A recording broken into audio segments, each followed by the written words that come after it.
So, Mr. William Winter, we're here yet again at our True Business podcast interview stage.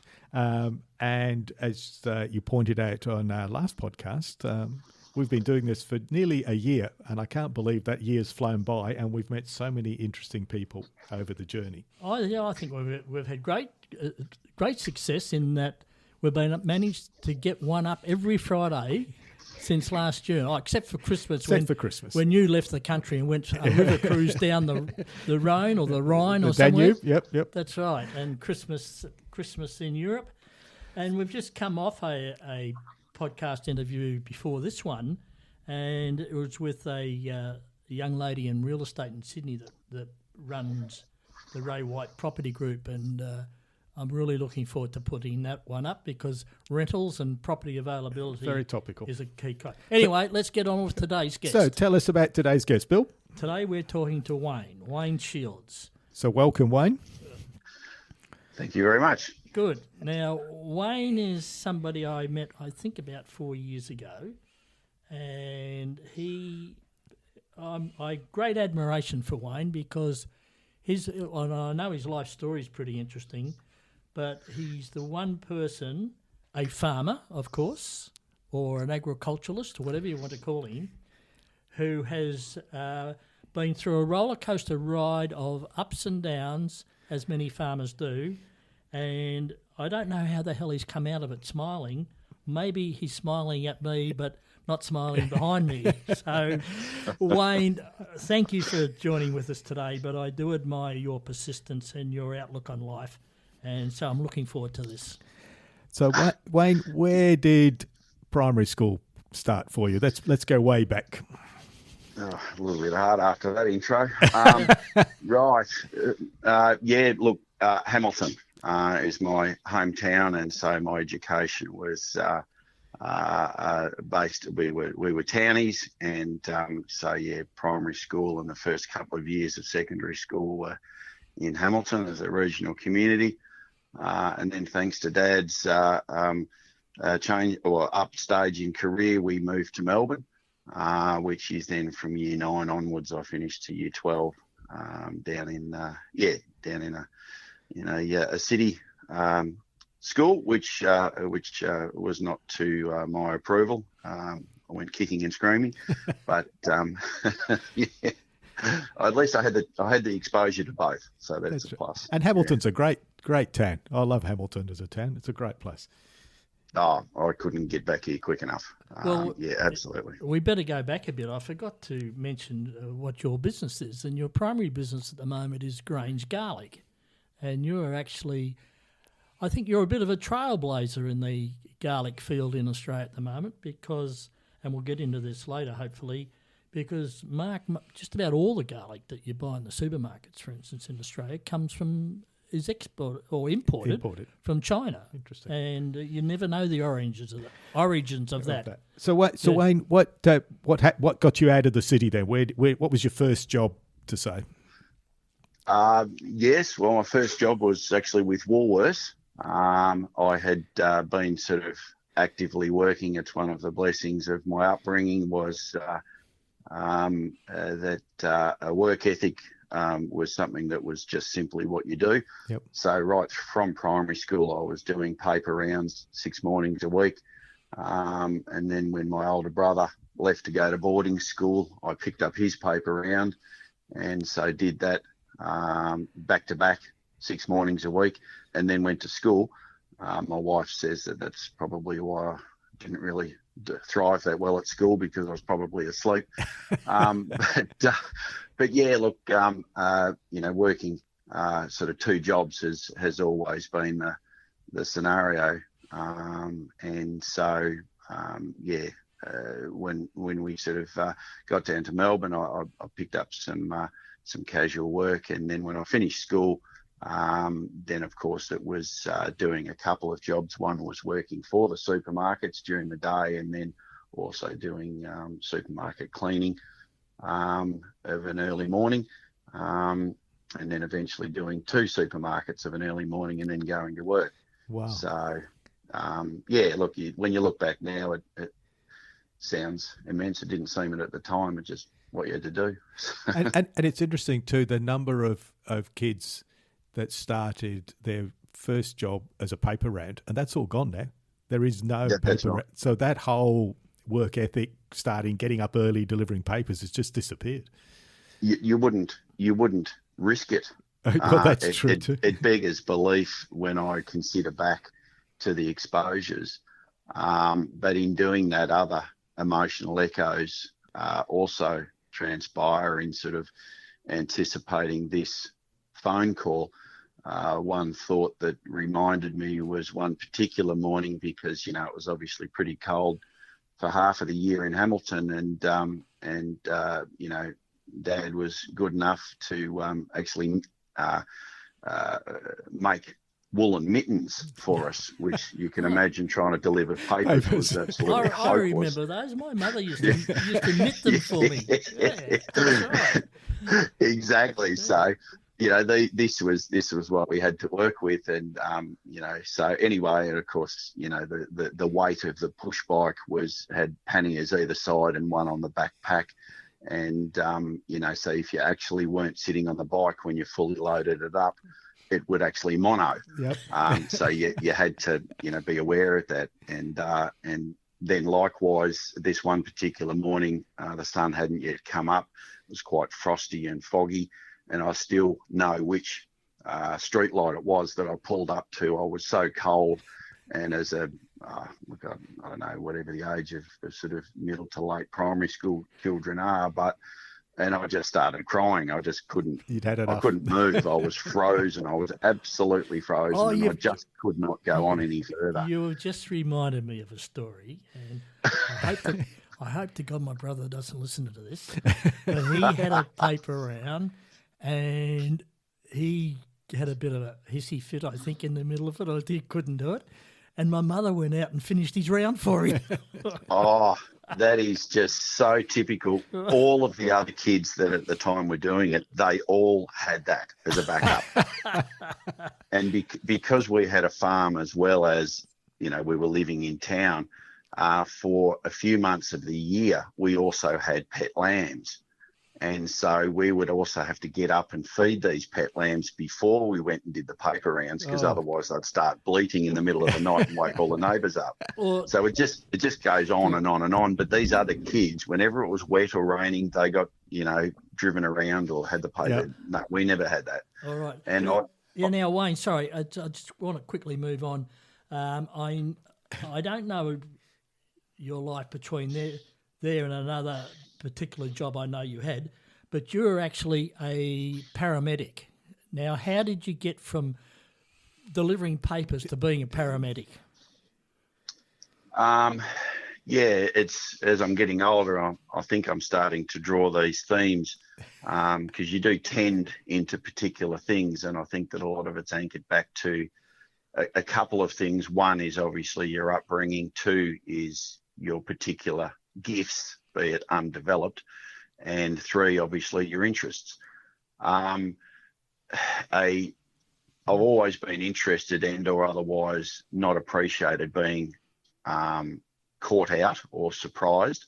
And so I got into the ambulance because on a year 12 excursion day after the exams and so forth, we went up on Puffing Billy, and my best mate at the time had a seizure. Oh, wow. Which was a blood glucose. He was a diabetic, full tonic-clonic seizure, and I'd thought he died in my arms. And despite all of our best efforts, of course, then, as that process transpires, he eventually recovered. The ambulance met us at the top, and and he was fine. And I thought I'd lost my mate. And I interpreted that as I was tricked, like what's just happened. I've just been thrown into an emotional roller coaster, and it wasn't the case.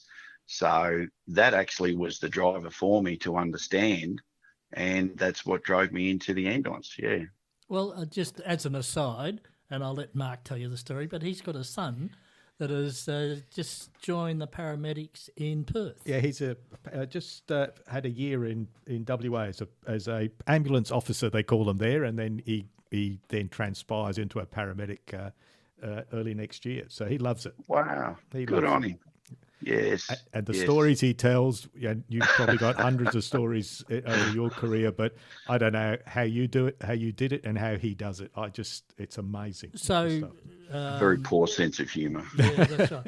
So Wayne, all those years working in that industry, was there one key lesson? Oh, there's probably 100 key lessons. Is there one thing that really stands out in your mind of I guess, the influence it had on you as a person?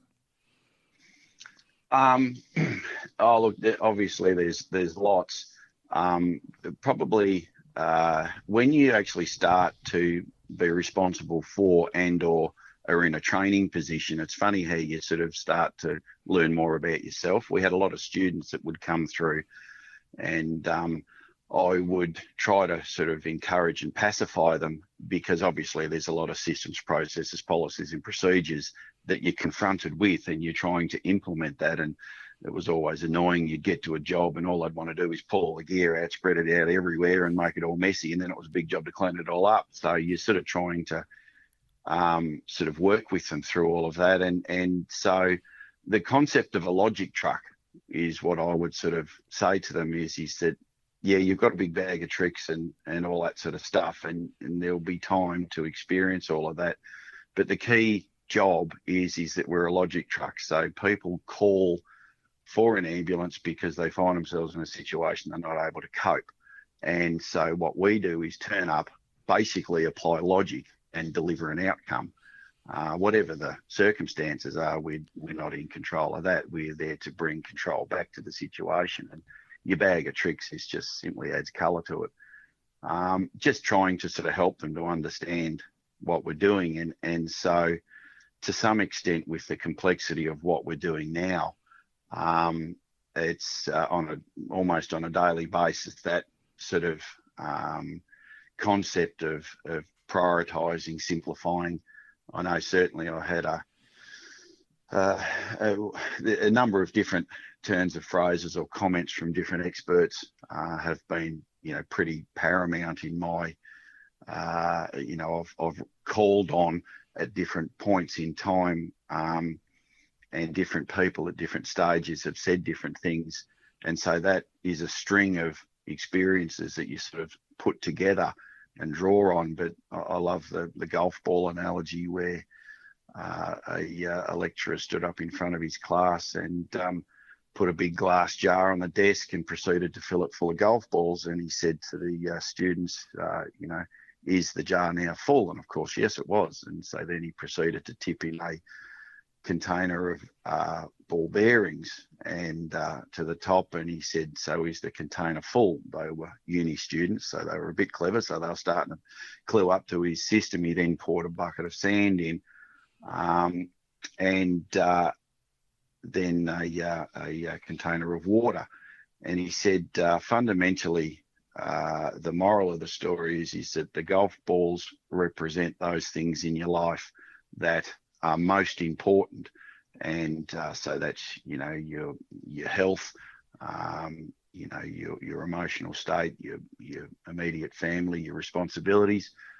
Secondarily, or the bearings represent, the secondary things. They're very important, but they just don't sit in that number one position. And so that's, obviously your career, your finances, your assets, your home, and those sorts of things. Your children's education. And then, of course, thirdly is the things that are of interest to you and put colour to your life. But fundamentally, if they come and go a little bit, it doesn't necessarily change anything. And so that was all really interesting. And he said, of course, the moral of the story is that you've got to put the golf balls in first. Otherwise, they'll never fit. Right. True. And true. Mark, I've known, as I said, I've known Wayne for a little while now and know a lot about his business. But Wayne, tell us about how do you get out of a career as a paramedic or trainer and all the rest of it into owning a farm outside Hamilton from where you came from, and going into growing garlic. You want to just tell that little story? I'd like to know the transition, Now, how that happened. I will say we've only got 28 minutes, all right? And we've already used half of it. Just keep speaking up, and I'll get the message. Look, it's the opportunity to move back to Hamilton was always a wonderful idea, but it became real through some complications with our business property in Melbourne, and that caused me to be running our then timber business, which was salvaging log material from trees that was otherwise going to waste, and then milling that into usable products. So if you like, it's the perfect carbon capture scenario. And we got entangled with an extremely complex situation with the then Shire and their idiotic approach to it all. Meant that we grabbed an opportunity to relocate, and it just happened to be the neighbouring property to my best mate down here, which I had been satellite working at for the last 6 months anyway, because we'd been stopped working at our property east of Melbourne. So that was how it started. And this property, my mate said, well, he doesn't want the old house with 120 acres. Had a beautiful old 106-year-old property house on it at that stage. And I asked him what he wanted for it, and he told me. So we went to the auction 7 days later and bought the place. Oh, wow. and that was a bit of a journey for my wife. So, but yeah, and then it was a matter of what we were going to do with 120 acres. I relocated my timber business down here. The same opportunities. We were up in the Dandenong Ranges and up on that eastern side of Melbourne. Significant log source. It just wasn't the case down here. There was just shelter belt trees. So it was a need to sort of change the business and try to find something usable to do with the farm. One of the things that I made myself do, because I've sometimes been labelled as an ideas person, and that's wonderful, but the worst thing that an ideas person can do is actually act on the idea. I've come to realise as I'm getting older that it's a 3-step process. So you come up with an idea, which is noble, but the key to it is to then create a plan, and you act on the plan, not the idea. Yep. Because otherwise you would usually find yourself running short of resources. So I made myself push to trial a range of different enterprises that needed to be intensified activity, because obviously cropping and or grazing operation was just not realistic. And so, we trialled a number of things. One of those was Meat Direct, which was a particularly good second runner to garlic. Garlic was sort of happening in the background all the way along, and it had some barriers of entry that were quite low, and there were others already doing it, and I couldn't really see a significant point of difference that we could create. And then there was also an uncontrolled component in the middle, which was the processor. We were delivering live animals and then collecting our labelled Cryovac meat, which was all then delivered direct to customer base, which delighted in the product. So it was a very good venture, other than just that couple of major issues that we couldn't resolve. And so all the way along, garlic, thanks to my new approach, we'd been putting to trial. And yeah, look, it just it all seemed fairly simple until we worked out why no one else in the world's doing it. But is garlic hard to grow? Oh, look, it's theoretically no. It's actually quite straightforward. Our environment down here, it loves it. It's we can literally grow all bar one variety that are available in Australia, and the only variety we can't grow is a subtropic, which of course up north is the only one that they can commercially grow. And then likewise for the last 7 years we've been dry land, which from a horticultural perspective there's really nothing that's commercially grown without irrigation. So it's a winter-based crop, and we put it into raised beds to get it up out of the water during winter. But its growing cycle is nearly perfectly matched to our pretty reliable climate here. Wow. So there's just so many attributes, and as the years have gone on, I still haven't come up with, other than actually pulling it all together. And vertically integrated is wonderful as long as you say it quickly. Yep. So yeah, look, it's a very well suited crop to this area, and a wonderful opportunity for a new industry. And harvesting it, is it hand harvested or can you machine harvest? How does that all work? Because it's a root crop, isn't it? Yeah, that's correct. It's a bulb. Yep. And so it's a plant until the last sort of 4 to 6 weeks of its growing period, where it then pushes to a bulb. So yeah, look, I was a little bit naive, but we sort of got to the stage, year 3, where we were still doing it by hand, which there really is no commercial industry in Australia. There's only a handful of commercial growers. There is, a reasonable group of artisans, and they continuously keep changing. And I would never be disrespectful to artisan garlic growers, because we were too for the first 3 years until I said stop. We're not doing this anymore, because the main difference between artisan and commercial is not mechanised. Yep. So that's hand sowing, hand weeding, hand harvesting. And that is it's just simply not viable unless you're prepared to scale it. And so the known ceiling for artisan growers is, once they get to that critical mass, and they don't have either the capacity or the knowledge to be able to push into mechanisation, it is pretty much the exit point for most people that try. A lot of people can see the opportunities, but it's a very real ceiling. Yep. So, and the other thing, Mark, that I'll say about Wayne is he is visionary. There is no doubt about that. And a dreamer.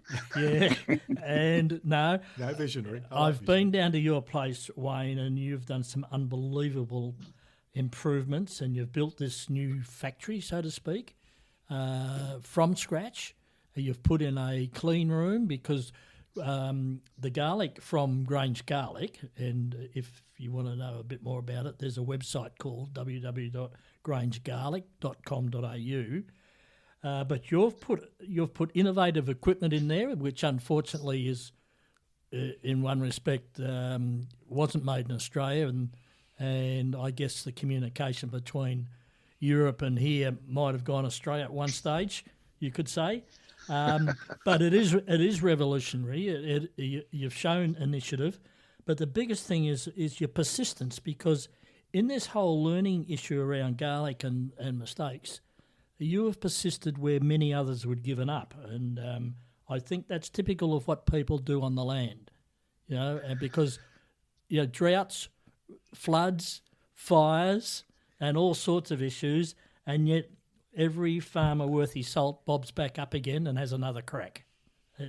So you've produced this product, which is crushed garlic, and it comes in tubs. And the beauty of it is that a restaurateur, for argument's sake, or a household, and we've had one in our fridge, is that you don't need. First of all, it's the quality. And secondly, you don't need to cover everything, because you use only a proportion of it in compared to the way that you normally use garlic. Is that correct? Am I on the right track here, Wayne? Yeah, this is fabulous. It's making it so easy for me. You've taught him well. Yeah, you have taught me well. You'll cut minutes off of this conversation. Yeah. And the other thing is, well, we don't want to get too technical, because I know you can get technical about garlic. And as I said, we've got a limited time. But the other thing is, it's a family business.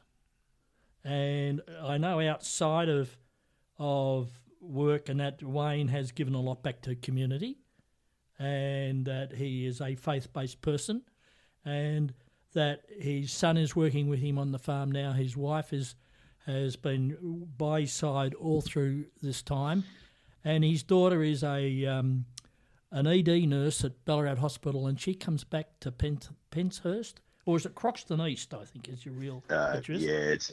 Technically it's Croxton East, but it's near Penzas, that's it. And helps in the family business, and I think that is fantastic. It's a great example of a family business. So I'll just hog the microphone for a minute. I'd like you to elaborate a bit on this program you entered called Seed Lab. Can you just give us a quick summary on how you got into that and how has it helped you? Yeah, for sure. If there's one thing that has just been essential to our survival and also our progression, because both of those things are still current. There's no safe zone somewhere. One day I might experience it, but it's the people that we've been able to engage with at so many different levels, and Seed Lab is a very important part of that. What led me to Seed Lab was actually, just to take a moment, was Bill. And so Bill has been I was able to find Bill as a tremendous person of experience and capacity to help us through basically the establishment of our business structure, and then tipping into governance, which is just so important for a small business to try and get out of the business and get onto the business, so to speak, as we understand. So Bill was extraordinary in that process, and as a result of that sort of benefit that we were able to glean, I then, and his commercial experience, particularly in food and so forth, in wanting to engage with the majors and so forth, Seed Lab was a entity that has been established by one of the majors for the purpose of sort of drafting out retail readiness and or otherwise selecting and then nurturing so that they could deliver to the entity a handful of products and or businesses that were, because particularly in this era now where there's just so many variations of different foods, many of them processed,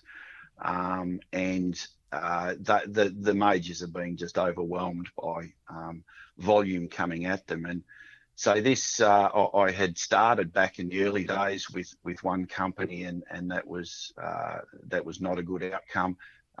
It was expensive, and there was just the deliverables didn't transpire, and I was a bit nervous with Seed Lab that it might be the same, but quite the opposite. I cannot speak highly enough of them. The quality of the people in that leadership role, and their knowledge and their international ability to bring in experts and so forth was so basically it ended up as about a 4.5, nearly 5-month course, which was very intense, and probably one of the things that I got out of it was actually able to acknowledge to myself that we had actually achieved a certain number of things, because every single arena of what's required, be it labeling, be it barcoding, be it pitch,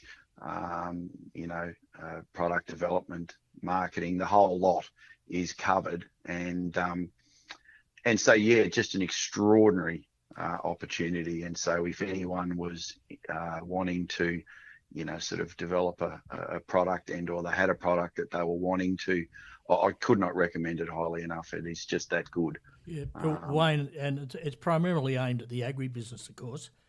But yes and no. We were a bit of an oddity because we were vertically integrated. Many people don't necessarily have a product that they are in control of the primary inputs, but they utilise subcontractors or co-packers and so forth. And so all of that, their ability to be dynamic in that range is significant. So and the final result of all of that was that the people that come through that incubator, which is what it is that you were able to, because it's financed by Woolworths, and you're able to then to take your final concept at the end of that with other producers and present to the major buyers and everybody at Woolworths, which is a chance that people of that size probably could never ever have opened a door. And I think that's probably one of the best benefits of that program. Yeah, absolutely. Yeah.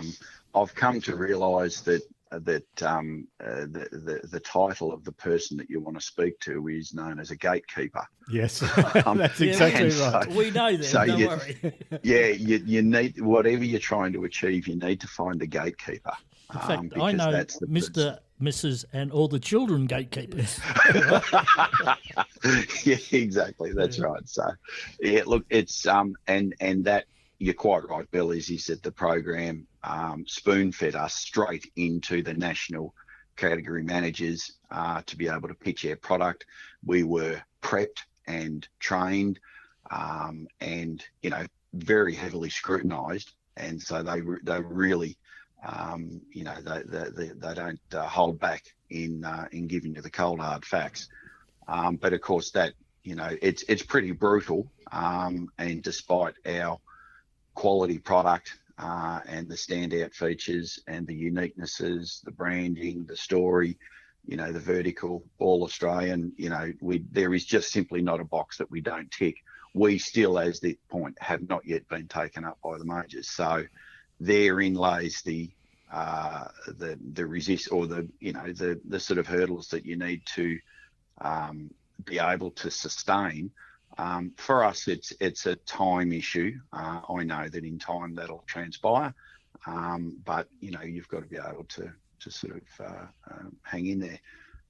And so to be upfront, we're still hanging in there, but. I still had the opportunity to do it and can revisit those contacts at the correct times as those cycles come around again. Which is important, isn't it? It is important. Oh, absolutely. Yeah. So I've just had a quick flick down your website while Bill was chatting to you, and there's a whole list of stockists all over the place. So, and I know a couple of people that own restaurants around Geelong, so I will be shooting them a link to your website because I know they're always looking for quality product. So I will make sure I pass that on, Wayne. Absolutely. Look, marketing is not my arena, but I'll take any assistance going.